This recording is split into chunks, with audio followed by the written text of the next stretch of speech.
I have been reviewing some of my older videos which I did not make public, and one that I did about a year ago-ish, just before the pandemic hit, maybe in late January of 2020. I had a day full of fighting fears and wondering where this all was going for me in my head, so I put it on film. And I wasn't going to put it back out there, but I think it's still really topical. And I mentioned a couple of folks in the video that I just love and still do to this day. So here goes. But this, again, this is from about a year ago. Enjoy.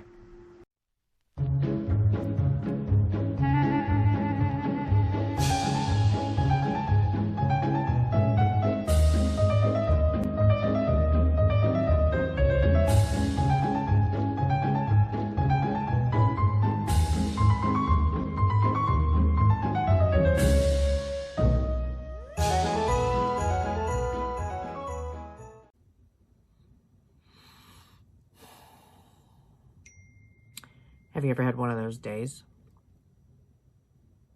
Maybe one of those weeks? Maybe a few weeks? Well, I think it's time we talk about something. Something that's really been driving me out of my skull lately, and I can't seem to shake it. So let's talk about fear. The basis of fear. How fear can stop you from doing things, and how to wrestle yourself out of that rut. Hi there, I'm Susan from Susan's Art Circus, and if you haven't guessed, today's topic will be fear. So I've been working on this huge project lately, something that I've had kind of in my notes, tabled, dreaming about, thinking of, for over a decade. But I can't seem to get through it. I took a 6-week course in October, which was the second of many, and got all the details together. So really what I'm working on now is just research and putting all the figures together and making sure that all of this stuff just makes sense and works. But in the same token, the same time periods, I am questioning every single thing I come up with. It's crazy, and it makes you stuck, and it makes you a daily nutcase, because you're swirling in all of these thoughts of, who the hell am I to think about this stuff? Why do I think I can pull this off? What if I can't make anybody pay any attention to what the things are that I want to do? What if? And if it's not that, then it's research paralysis. They call it analysis paralysis, coupled with imposter syndrome. And then you just spin your wheels, which is where I've been at for, to be honest, the better part of 6 weeks? Question mark? Good God. So, I know I'm not the only one that does this, and I work alone, so I get to swirl and swill all this stuff all the time. Without any real sounding board. I mean, of course, I have family and very supportive husband and kids and all this other stuff. But it's still a questioning thing that just makes you question everything. Question everything you're doing, everything you want to do. And as much as you chuck out into the universe what it is that you really want and what it is you're working on, you still have these questions. So all of a sudden, for me, the world started screaming back, or the universe, or God, or whatever interpretation you want to stick on it. the first message I read was something just randomly on Facebook that said, and I can't quote it verbatim, but it was something to the effect of, if your goals don't make you nervous or afraid, you're not dreaming big enough. Duh. Anything new, anything that you're going to conquer that's different is going to make you crazy, is going to make you afraid and fearful and question and all of those things I just talked about. So that got me thinking about other things.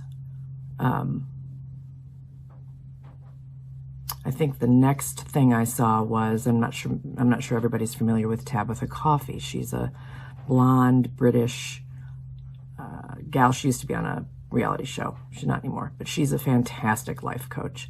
And she posts things all the time on her feed about self-esteem and learning yourself. And one of the messages I saw from her was, and I'm going to read it, fear is only as deep as the mind allows.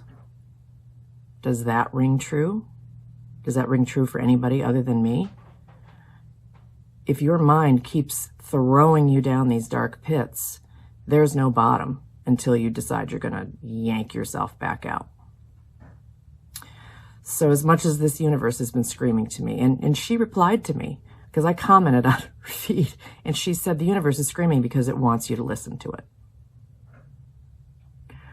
So I decided I would chat about this topic of fear and put it on video, because video is another thing that makes me a little crazy, and just see if I couldn't get some catharsis out of going through it, talking about it, and putting it out there for everybody to see and comment and give your ideas on how do you conquer fear.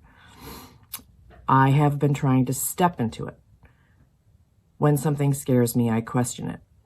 Why is this making me nervous? Why do I have these feelings? Is it something realistic? Is it, is it unrealistic? Is it something I heard in my childhood that I still ramble over? What is making me so afraid?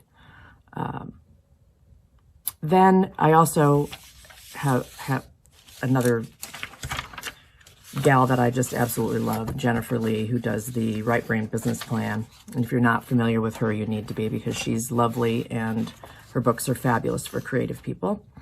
She posted, it was an email newsletter entitled, and I don't have the title, where'd it go? Antidotes to an Inner Critic on Overdrive. Is she writing to me in particular? Has she been following me around? And I'll read a couple of her ideas for ditching that inner critic. Write down what you hear your inner critic saying, and then go through it and see if it's a full-blown conversation you're having in your head about how horrible am I can't do this, what is it? And identify what's overpowering the wiser side of yourself that knows that this stuff is just your brain gremlins on overdrive.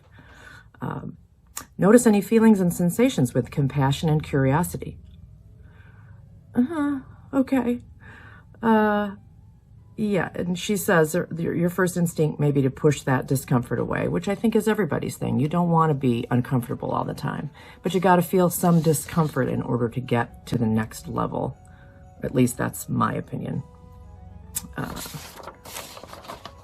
Investigate the origins of that inner critic message. Like I said, it can come from childhood. It can come from your mother yelling at you. It can be just a self-esteem problem. Identify it. See if you can get rid of the sucker. List any of your inner critic's special skills or talents. Does it have a knack for keeping you quiet? Does it make sure you stay very, very busy, which I call, we joke around here because we procrastinate a lot, which could be another reason why we're all overweight. But that's another video. We busy, we laundry, we eat, TV. There's a lot of things that your inner critic can keep you really, really busy to think that, oh God, I don't have time for whatever it is.